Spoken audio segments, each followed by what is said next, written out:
Good morning, grade fours. This is Mr. Ati, your natural science teacher speaking.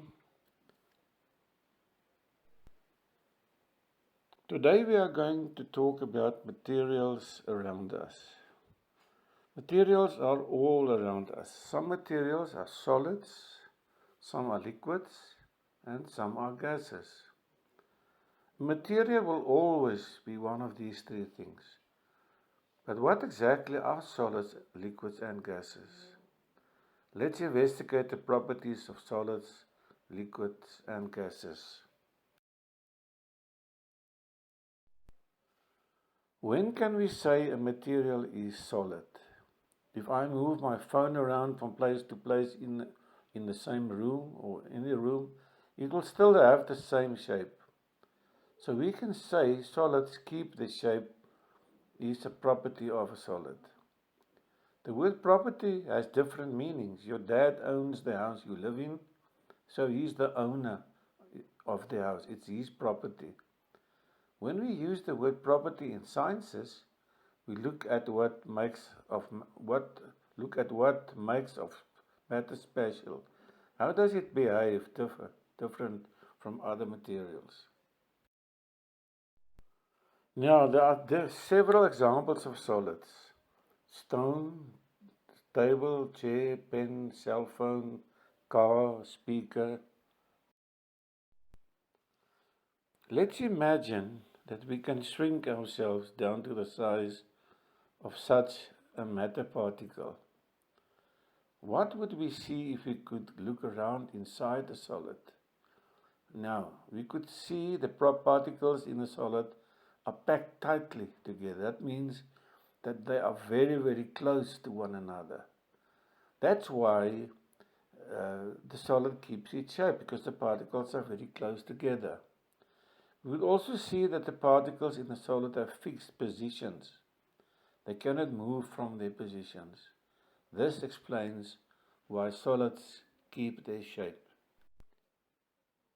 Here you can see that the particles of the solid is very, very close together. No room, no space between them. Now the next bit is what is a liquid? We use liquids every day, and liquids are all around us. You can name water, cool drink, anything like that. Anything that can flow is a liquid. The characteristics of liquids are liquid exerts pressure in all directions. In other words, you can move downward, upward, sideways. The pressure is the same in all directions at the same depth. The pressure increases with depth. The pressure of a liquid depends on the density of the liquid. A denser liquid exerts more pressure than a less dense liquid. Now we said that the particles in a solid is very close together. If we could shrink ourselves down to the size of a matter particle, we would look around inside a liquid, what would we see? Now, the particles of a liquid are also very close together. Like solids, liquids cannot be compressed either. Unlike solids, the particles of a liquid do not have fixed positions. They are always moving around.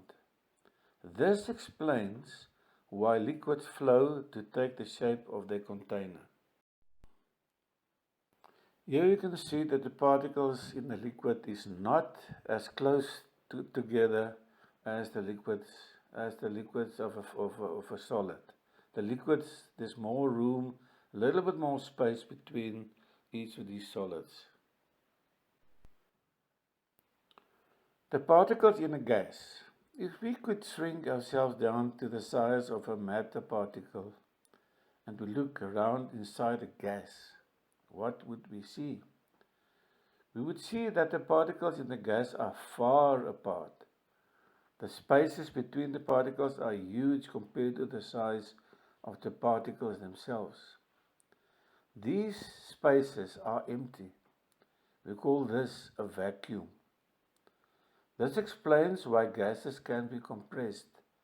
They can be squeezed into a smaller shape by pushing them closer together. We can make the spaces between them smaller. The particles of a gas are always moving freely. If they are in a closed container, they will spread out to fill the whole container. If they are in an open container, they will not stay inside for long. They will flow out of the container and disperse. Disperse means to spread out over an area or space.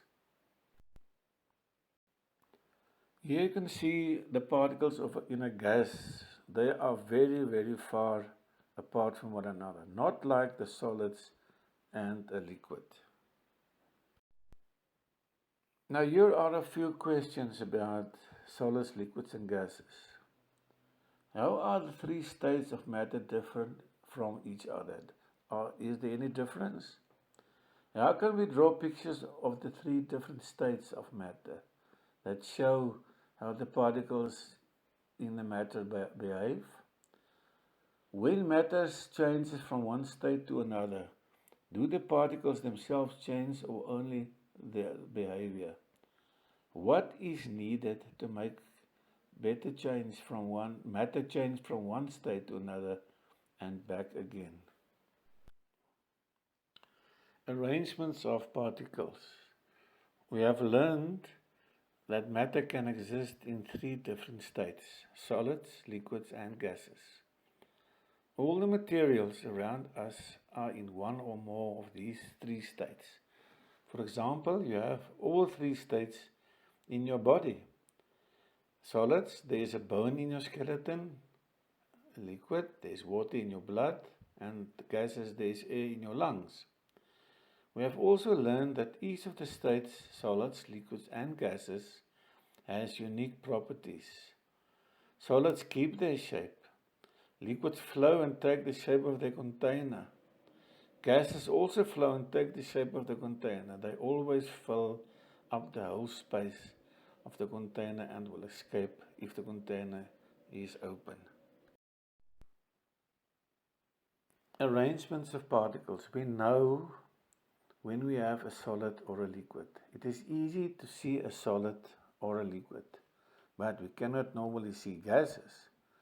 We can still check that gases are present by seeing their effects. Why do solids keep their shape but liquids and gases flow? Why does the liquid stay inside an open container unless it is poured out, but the gas escapes? We have to look deep inside each for the answer to these questions. We will have to use our imaginations like never before. Did you know that all matter is actually made up of very small particles? These particles are called atoms and molecules, and we will learn more about them much later. For now, we are going to use the term particles to describe the smallest building blocks that matter is made of. The particles that matter is made of are very, very small. Much, much smaller than a tiny grain of sand.